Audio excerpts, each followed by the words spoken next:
जाहिर है कार्यक्रम में नजर डालेंगे देश दुनिया और राज्य की प्रमुख खबरों पर। सबसे पहले बात करेंगे अंतर्राष्ट्रीय खबरों की। अमेरिकी संसद के उच्च सदन ने युद्ध में गिरे इजरायल और यूक्रेन की मदद मुहैया करवाने के लिए 9.7 लाख करोड़ रुपए के पैकेज पर मुहर लगा दी।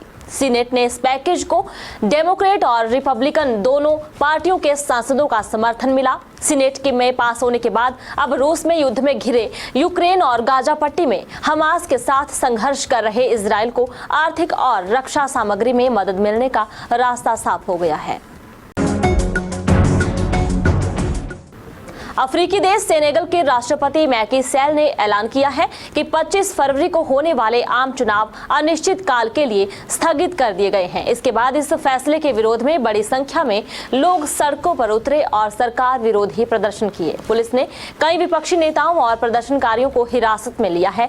वहीं अमेरिका ने इस फैसले की आलोचना की है और जल्द ही चुनाव की नई तारीखों का ऐलान करने की मांग की है। यूरोपीय संघ ने भी सेनेगल की सरकार के फैसले की आलोचना की है।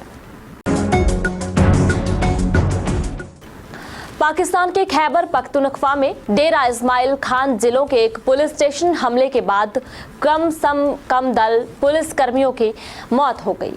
वहीं अन्य 6 इस हमले में घायल भी हुए हैं। पुलिस के अनुसार दरबान तहसील में सुबह 3 बजे के करीब कुछ आतंकियों ने भारी हथियार के साथ पुलिस स्टेशन पर हमला कर दिया।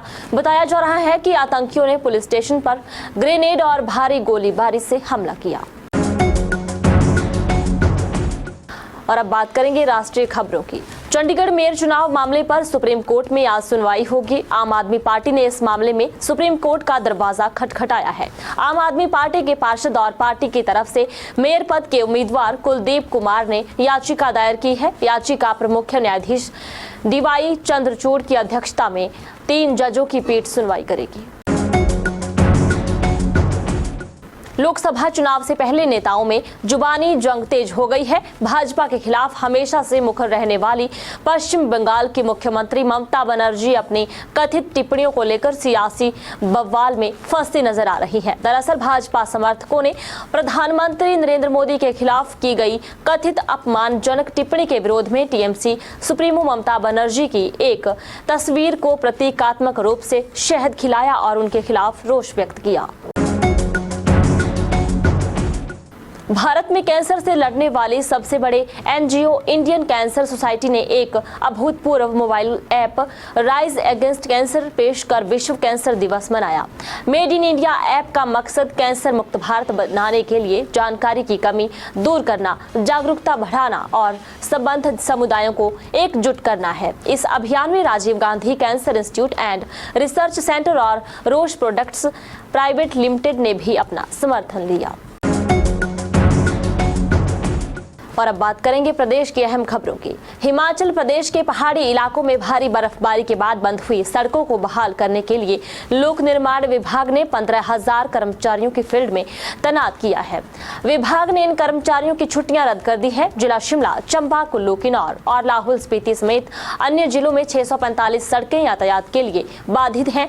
लोक निर्माण विभाग ने सड़कें बंद होने संबंधित जानकारी को लेकर इंजीनियर इन चीफ कार्यालय सहित अन्य मंडल स्तर पर कार्यालय स्थापित किए हैं।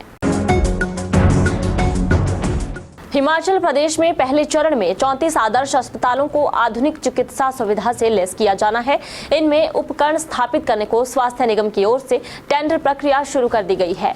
वहीं विशेषज्ञों की तैनाती को लेकर सरकार 200 स्पेशलिस्ट डॉक्टरों की भर्ती करने जा रही है। स्वास्थ्य विभाग ने इसका प्रस्ताव सरकार को भेज दिया है। इसके अलावा नर्सों और पैरामेडिकल स्टाफ की भी भर्ती की जानी है। अयोध्या में रामलला के दर्शनों का इंतजार खत्म हो गया है। हिमाचल के हमीरपुर संसदीय क्षेत्र से राम भक्तों की पहली ट्रेन सोमवार सुबह अयोध्या के लिए ऊना जिले के अंब अंदौरा से रवाना हुई। केंद्रीय मंत्री अनुराग सिंह ठाकुर ने हरी झंडी देकर अयोध्या के लिए राम भक्त के जत्थे को रवाना किया। इस दौरान सदर ऊना विधानसभा क्षेत्र से भाजपा के विधायक सतपाल सत्ती करीब 1100 राम भक्तों के साथ अयोध्या के लिए रवाना हुए। राम भक्तों में अयोध्या के लिए रेल के माध्यम से जाने को लेकर खासा उत्साह देखने को मिला। और अब बात करेंगे समाचार पत्र की। हिमाचल में चल रहे बारिश बर्फबारी के दौर के बीच सोमवार को प्रदेश के 7 जिलों के लिए येलो अलर्ट जारी किया गया है। मौसम विभाग ने चंबा, कुल्लू, शिमला, लाहौल स्पीति, मंडी और कांगड़ा में बर्फबारी को लेकर अलर्ट जारी करते हुए कहा कि इन जिलों में बर्फबारी की वजह से सड़क, बिजली और पानी का संकट आने की आशंका है। मौसम विभाग ने सोमवार को प्रदेश की ज्यादातर जगहों पर शीतलहर का प्रकोप रहने की संभावना जताई है। स्वास्थ्य विभाग ने हिमाचल में चिकित्सकों की डेप्यूटेशन रद्द कर दी है। डेप्यूटेशन के बाद अलग अलग स्वास्थ्य संस्थानों में सेवाएं दे रहे चिकित्सकों को 2 दिन की मोहलत दी गई है। इन 2 दिन में सभी चिकित्सकों को ड्यूटी ज्वाइन करनी होगी। स्वास्थ्य निदेशालय ने 2 फरवरी को इस बारे में अधिसूचना जारी की थी और इसे तत्काल प्रभाव में लागू कर दिया गया है।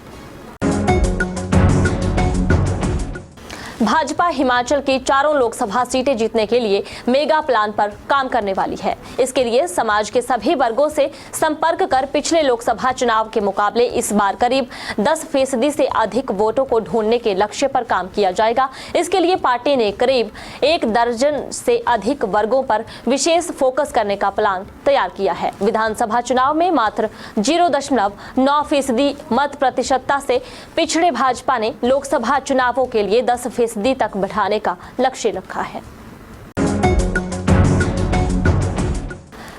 और अब बात करेंगे संपादकीय पृष्ठ की। सिद्ध होना था कि हिमाचल निवेश के काबिल है और अगर इसी उद्देश्य से अब हेल्थ एक्सपो से प्रदेश के उद्योग मंत्री हर्षवर्धन व उनकी टीम परिणाम ला रही है तो यह सरकार के प्रयत्नों में मील का पत्थर साबित होगा। इस लेख को आप निवेश प्राथमिकताएं शिक्षक के साथ संपादकीय पृष्ठ पर पढ़ सकते हैं। इसके अलावा विकसित भारत के पक्के इरादों का बजट डॉक्टर जयंती लाल भंडारी का लेख भी यहाँ छपा है। जवानी के खिलाफ चल रहा खामोश युद्ध प्रताप सिंह पटियाल का लेख भी यहाँ पढ़ सकते हैं और छिलकों की छाबड़ी में निर्मल आसो का लेख भी आपको पढ़ने को मिलेगा। और अब बात करेंगे रोजगार से जुड़ी कुछ जानकारी की। बैंकिंग के क्षेत्र में करियर बनाने का सपना देखने वालों के लिए एक अच्छी खबर है। पंजाब नेशनल बैंक ने स्पेशलिस्ट ऑफिसर के लिए 1000 से अधिक पदों पर भर्ती निकाली है और योग्य उम्मीदवारों से आवेदन आमंत्रित किए हैं। इच्छुक और योग्य उम्मीदवार बैंक की आधिकारिक वेबसाइट pnbindia.in पर जाकर इस भर्ती के लिए आवेदन कर सकते हैं। जाहिर है कार्यक्रम में इतना ही। बने रहें दिव्य हिमाचल टीवी के साथ।